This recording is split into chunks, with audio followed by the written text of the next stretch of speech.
Bismillahirrahmanirrahim. Assalamu alaikum wa rahmatullahi wa barakatuh, mes frères et sœurs, et à tous ceux qui nous rejoignent aujourd'hui, qu'ils soient musulmans ou non musulmans, bienvenue dans cet espace de lumière, de savoir et de fraternité.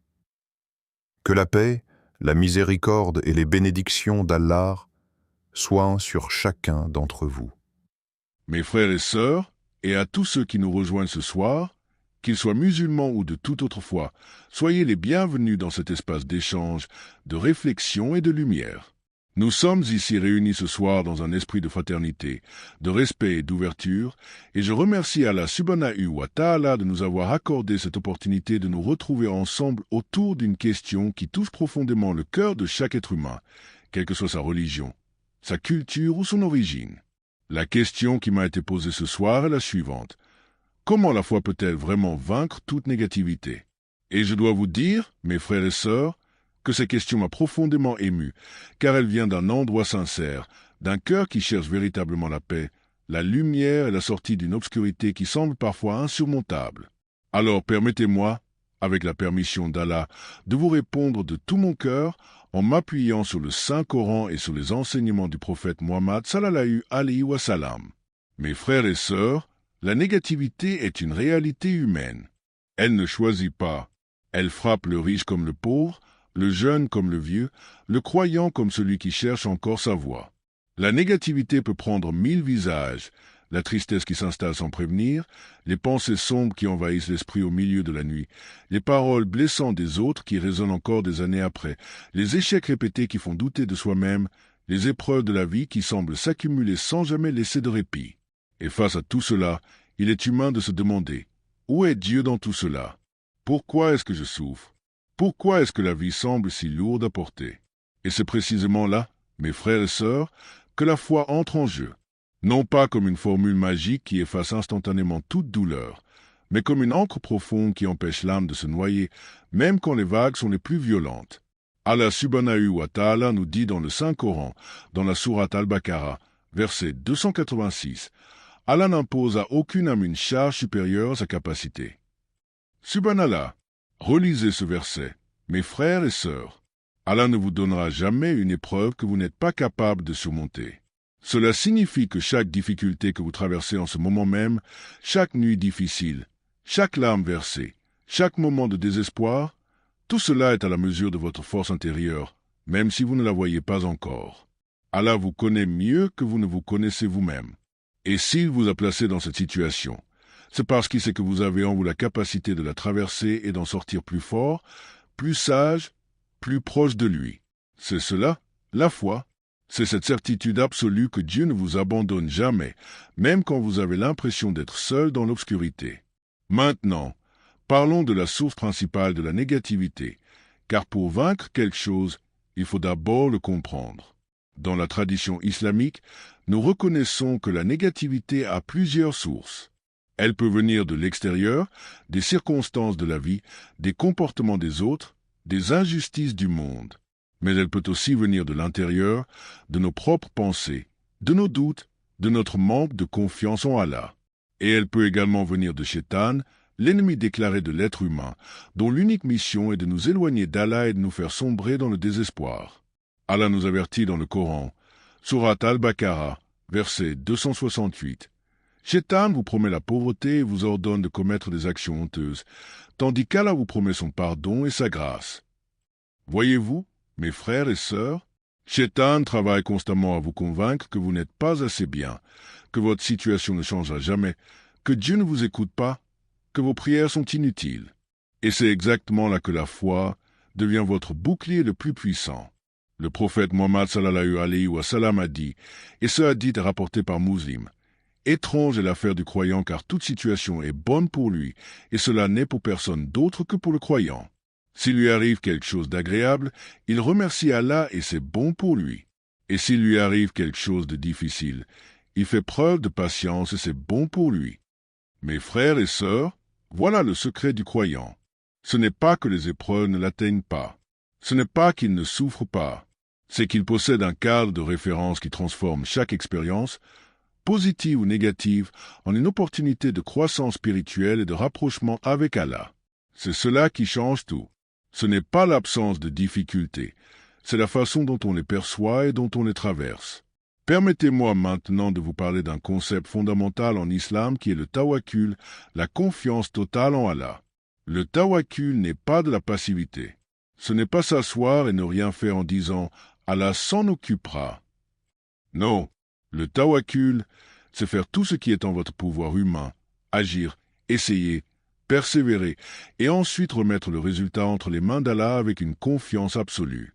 Allah dit dans le Coran, Surat At-Talaq, verset 3, « Et quiconque place sa confiance en Allah, il lui suffira. » Subhanallah, réfléchissez à la profondeur de cette promesse divine.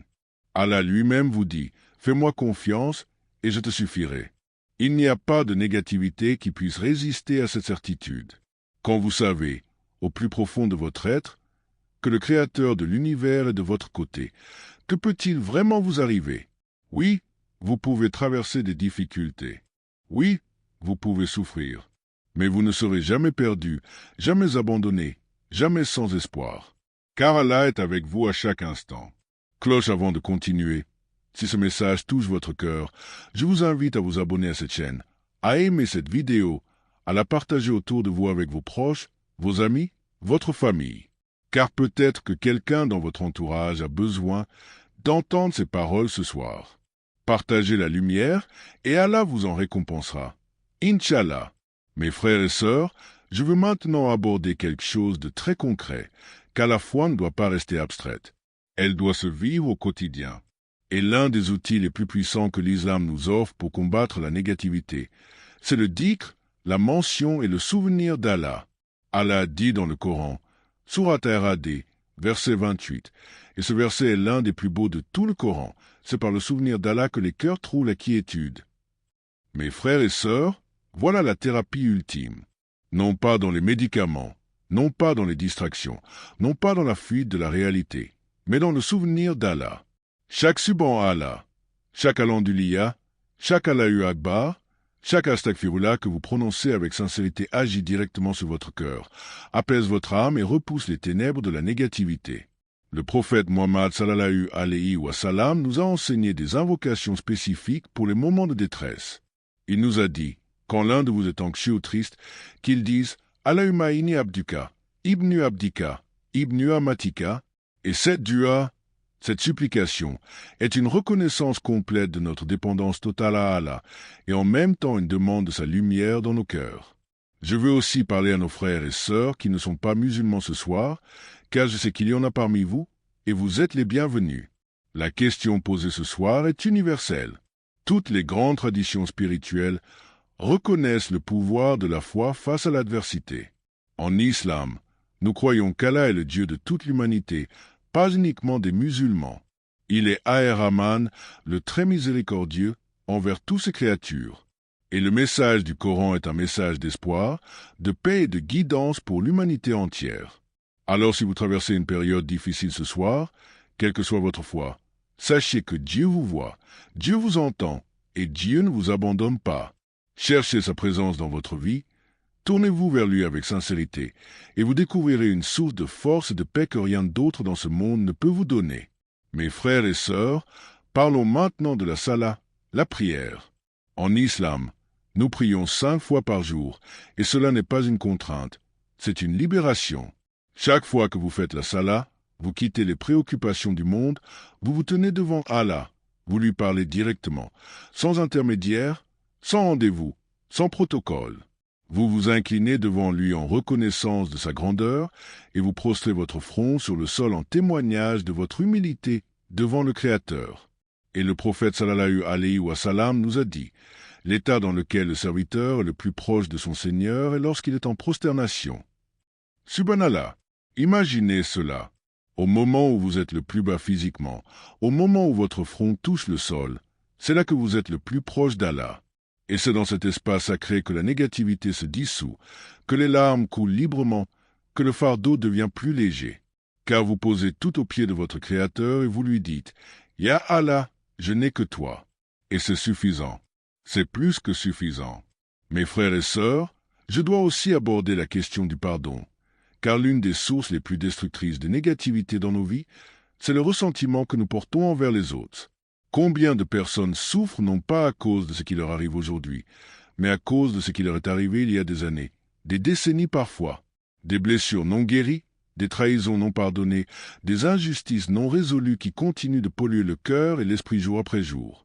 L'islam nous enseigne que le pardon n'est pas une faiblesse. C'est l'un des actes les plus nobles que l'être humain puisse accomplir.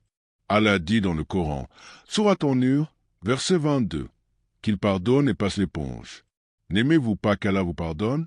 Et Allah est pardonneur et miséricordieux. Voyez-vous le lien? Quand vous pardonnez à ceux qui vous ont blessés, vous ouvrez la porte au pardon d'Allah dans votre propre vie. Ce n'est pas pour eux que vous pardonnez. C'est pour vous. C'est pour libérer votre cœur du poids du ressentiment et permettre à la lumière d'Allah d'y entrer pleinement. Et parlons aussi de la gratitude, le shukr, qui est peut-être l'antidote le plus puissant contre la négativité. Allah dit dans le Coran, Sourate Ibrahim, verset 7, « Si vous êtes reconnaissant, je vous donnerai certainement plus. » Mes frères et sœurs, quand nous nous concentrons sur ce qui manque dans nos vies, la négativité s'installe et grandit. Mais quand nous choisissons de nous concentrer sur les bénédictions d'Allah, sur tout ce qu'il nous a déjà donné, quelque chose de miraculeux se produit dans notre cœur. La perspective change. Le regard change. Et avec cette nouvelle façon de voir, nous réalisons que même dans les moments les plus difficiles, il y a toujours quelque chose pour lequel remercier Allah. Vous pouvez respirer, vous pouvez voir, vous pouvez entendre. Vous avez un toit au-dessus de votre tête. Vous avez de la nourriture. Vous avez la foi. Et la foi est la plus grande bénédiction de toutes. Alors commencez chaque journée avec l'alhamdoulilah sur les lèvres et regardez comment votre vie commence à changer. Mes frères et sœurs, je veux aussi vous parler de la communauté, de l'Oumma, de l'importance de ne pas traverser les épreuves seuls. L'islam n'est pas une religion solitaire. C'est une religion de fraternité, de solidarité et d'entraide. Le prophète Mohammed sallallahu alayhi wa sallam a dit « Les croyants dans leur amour mutuel, dans leur compassion et leur bienveillance les uns envers les autres sont comme un seul corps. Quand un membre souffre, tous les autres membres le rejoignent dans l'insomnie et la fièvre. » Mes frères et sœurs, si vous traversez une période de négativité intense, ne vous isolez pas. Rejoignez votre communauté. Allez à la mosquée. Parlez à un frère ou une sœur de confiance. Demandez du soutien. Il n'y a aucune honte à avoir besoin des autres. C'est même un signe de sagesse que de reconnaître ses limites et de chercher de l'aide auprès de ce qu'Allah a placé dans votre vie pour vous soutenir. Et permettez-moi de vous dire quelque chose d'important à propos de la santé mentale, mes frères et sœurs, car c'est un sujet sur lequel notre communauté doit progresser. En islam, prendre soin de sa santé mentale n'est pas une faiblesse. C'est une obligation. Notre corps est un amana, une confiance que nous a accordée Allah, et cela inclut notre esprit, notre âme, notre santé émotionnelle. Si vous traversez une dépression, une anxiété sévère, un traumatisme, consultez un professionnel de santé. Priez et consultez un médecin. Les deux ne sont pas contradictoires. Allah a créé les médecins, il a créé les thérapeutes, il a créé les remèdes. Utiliser ces ressources, c'est aussi une forme de tawakkul, car vous agissez tout en vous remettant à lui pour le résultat.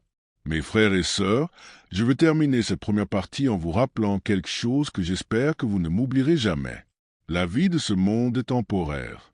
Chaque épreuve est temporaire. Chaque moment de négativité est temporaire.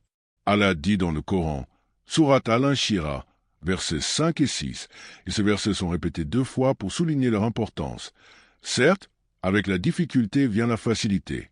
Certes, avec la difficulté vient la facilité. Allah ne dit pas qu'après la difficulté vient la facilité.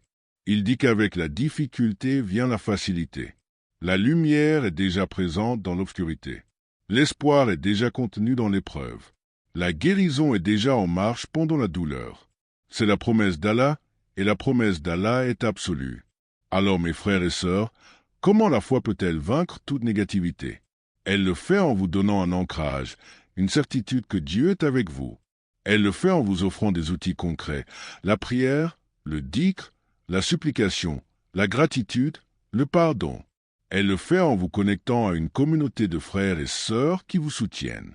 Elle le fait en vous rappelant que chaque épreuve a une fin et que ce qui vous attend auprès d'Allah est infiniment meilleur que tout ce que vous pouvez perdre dans ce monde.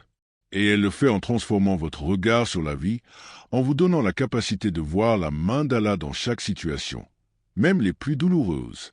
Mes frères et sœurs, avant de clore cette première partie, je vous invite du fond de mon cœur à vous abonner à cette chaîne, à liker cette vidéo, à la partager avec toutes les personnes que vous connaissez et à commenter en dessous le mot Allahu Akbar si ce message a touché votre cœur.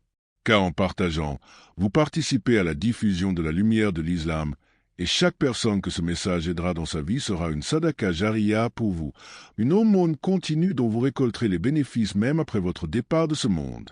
Que Allah vous bénisse tous, qu'il vous protège, qu'il illumine vos cœurs et qu'il remplace chaque négativité dans votre vie par une lumière, une paix et une joie que seule sa présence peut apporter. Amin, amin, amin.